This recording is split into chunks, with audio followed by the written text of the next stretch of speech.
Assalamualaikum warahmatullahi wabarakatuh. Waalaikumsalam warahmatullahi wabarakatuh.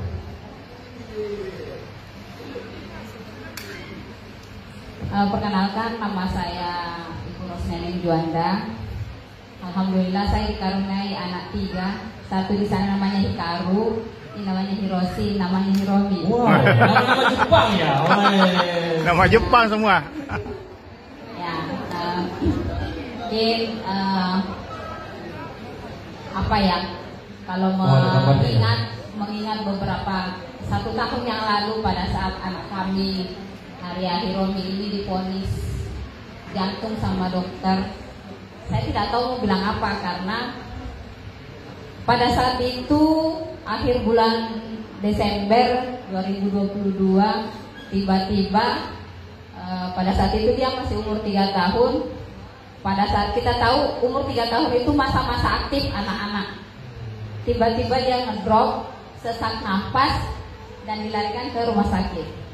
Deteksi awalnya dokter menyangka itu asma. 3 bulan diobati asma terus. Bapak Ibu bisa bayangkan, saya cuma 3 hari absen dari ruang ICU, masuk lagi ruang ICU. 3 hari keluar, saya kira sudah bebas, ternyata 3 hari saja di luar, masuk lagi. Itu terus sampai 3 bulan. Akhirnya dokter bilang, coba kita screening jantung. Kenapa screening jantung, dok? Dia bilang, dokter, pernah tak biru anaknya? Cuma enggak pernah biru. Terus cuma sesak nafas terus aja kan, dok, selama ini. Akhirnya dokter bilang, kebetulan itu hari dokter Ade, dokter anak, dia bilang kita coba saja screening keseluruhan karena takutnya ada apa-apa. Jadi di screening lah kami, dirujuklah kami ke dokter jantung, Rumah Sakit Wahidin, bulan 3 itu hari 2023, ketemu dengan dokter Isan. Dan pada saat itu di ekokardiografi saya kayaknya bawa hasilnya itu, dan dia dinyatakan positif ASD asiamutik. Dia bocor jantung, katup atasnya tidak ada, gundul, Bapak Ibu. Jadi dokter pada saat itu bilang, Bu, jalan siap tidak kalau kita operasi dok, operasi yang bagaimana? Dia bilang, jalan satu-satunya ini adalah pembedahan, Bu, untuk bisa menyambungkan katup jantungnya supaya ketup. Mungkin kalau ada Bapak Ibu yang ada dokter itu mungkin tahu kalau yang katup atasnya tidak ada kan, pasti kosong di antara bilik kanan dengan bilik kiri. Saya bilang, tunggu dulu dok, tidak ada jalan lain selain pembedahan itu. Saya bilang dokternya, saya tidak mau kasihkan harapan besar, Bu, karena dilihat dari parahnya anak ibu, mungkin bisa dilihat itu setiap kali dia masuk ICU pasti harus dibantu oksigen dan deteksi jantung. Kita tahu anak saya kalau detak jantung normal anak-anak begini kan cuma 120, sedangkan dia melebihi 150, 60, bahkan pernah 180 per detak. Bayangkan. Jadi saya kalau dia masuk ICU lagi, saya selalu berdoa, cuma satu doa saya, Allah panjangkan umurnya anak saya, karena satu-satunya perempuan gitu. Panjangkan umurnya. Itu terus saya lawan, saya berusaha untuk kuat karena anak saya harus kuat juga seperti itu. Jadi setelah ikhtiar, maka dilakukanlah kateterisasi waktu itu Halim. Saya belum ketemu AFC ya waktu itu. Kateterisasi dan alhamdulillah tidak jadi, gagal. Kateterisasinya gagal karena memang betul-betul tidak ada untuk mengaitkan balon itu, apa sih namanya kalau istilah kedokteran itu yang kateterisasinya, tidak ada untuk mengaitkan itu. Jadi jantungnya itu loss seperti ini. Jadi jantung bagian atas kosong, memang betul-betul kosong seperti ini, tidak ada sekatnya seperti itu. Jadi akhirnya dikateterisasi dan gagal. 2 kali kateterisasi gagal lagi.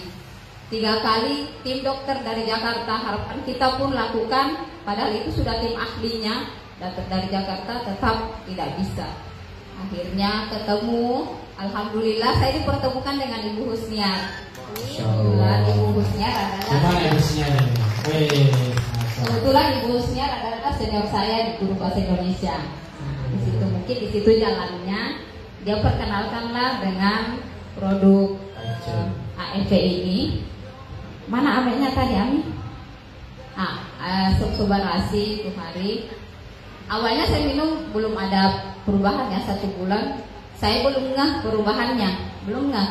Tapi setelah saya 2 bulan, saya berpikir, udah kok anak saya nggak pernah lagi yang masuk rumah sakit. Itu nggak pernah lagi. Padahal kan tiap minggu pasti kita ICU, tiap minggu masuk ICU. Alhamdulillah berjalan seiring waktu. Terakhir di ekokardiografi dirujuk lagi ke dokter jantung pusat di Wahidin PJT, ketemu dengan dokter Julius Patiman. Dia bilang, dokter Julius Patiman, Bu, ini mustahil tumbuh keajaiban kalau mau tumbuh ini katupnya. Saya ingat sekali tuh kata-katanya waktu saya di ruangan itu, mustahil Bu ini tumbuh katupnya, harus pembedahan baru bisa. Tapi saya bilang, oh iya dok, insya Allah. Saya cuma bilang gitu, iya dok, insya Allah. Tapi saya tetap yakinkan di hati saya bahwa Allah pasti kasihkan jalan kalau saya berikhtiar apapun, baik doa, obat, dan sebagainya. Nah, saya tetap yakin. Akhirnya berikhtiar dengan telepon Busnya, bagaimana ini Busnya? Dia bilang, yakinkan saja di kita. Jadi saya mungkin 5 box kali ya, 6 box itu habis. Konsumsi. Ya, konsumsi ini SOP Subarasinya dia akhirnya berkurang jatahnya masuk di ICU. Berkurang jatahnya masuk ICU. Yang tadinya 1 minggu 1 kali berkurang menjadi 2 bulan 1 kali. Udah itu berkurang lagi menjadi 6 bulan 1 kali. Kemudian 1 tahun 1 kali. Terakhir dia Agustus kemarin. Dari jeda September 2023 nanti kena lagi di 2024 Agustus. Jaraknya itu lama ya. Alhamdulillah lama. Dan terakhir kami ekokardiografi bulan 2 2024 tanggal 27, Dokter Isan menyatakan bahwa ada tumbuh 4 mili. Wow. Saya alhamdulillah. Sampai Dokter Isan bilang, Bu, kalau misalnya ini tumbuh sampai 10 mili, saya berani pasang kateterisasi. Apa saya bilang, Dok, mari kita ikhtiar sama-sama. Kalau Allah mengizinkan dan tumbuh sampai 10 mili, saya biarkan saya bersabar untuk menunggu dia tertutup secara sempurna. Saya waktu itu dokter Isan bilang, mari kita sama-sama.